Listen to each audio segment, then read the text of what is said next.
وقت کا prime minister کوئی مائع کا لال ہے جو سیاست کو اس انداز میں پیش کر کے دکھائے دنیا کے اندر؟ ارے ہوگے تم اپنے وقت کے سپر پاور طاقت امریکہ والوں، لیکن محمد الرسول اللہ سے اس دھرتی کے اوپر ان سے بڑا عادل بادشاہ تم نہیں ہو سکتے۔ تم نے عراق کی اینٹ سے اینٹ بجا دی، تم نے افغانستان میں معصوم انسانوں کے خون سے وہاں کے 5 فٹ زمین تم نے رنگین کر دی، اور اپنے آپ کو کہتے ہو کہ ہم سپر پاور ہیں، اور انہیں کوئی دہشت گرد کہنے کے لیے تیار نہیں۔ وہ کہتے ہیں ہتھیاروں کی کھوج کے لیے لاکھوں کروڑوں آدمیوں کے جان کو یوں ہی گاجر مولی کی طرح کاٹ دیں تو کہا جاتا ہے کہ وہ سپر پاور طاقت ہے۔ وہ غدار نہیں ہے، وہ دیش دروہی نہیں ہے، وہ ٹیررسٹ نہیں ہے۔ ایک ٹوپی پہننے والا، ایک داڑھی رکھنے والا جو راتوں کو جاگ کر اپنے اس دنیا کے امن اور شانتی کی بھیک رب ذوالجلال سے مانگتا ہے، تو آج تم اس امام کو چاقوں سے گھونپ گھونپ کر اس کو مار دیتے ہو، اس کو قتل کر دیتے ہو۔ یہ دنیا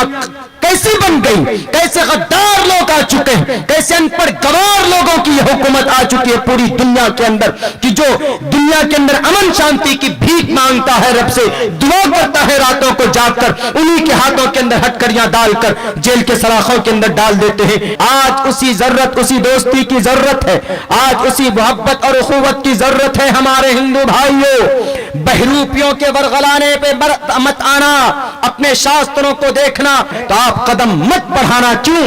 آپ کہنا کہ ہمارے شری کرشن جی نے منع کیا ہے، اور شری کرشن جی نے کہا اہنسا ستیم کرو دستیاگا شانتی رپیشنم دیا بھلیشولو لوپتوم ہیری چاپلا۔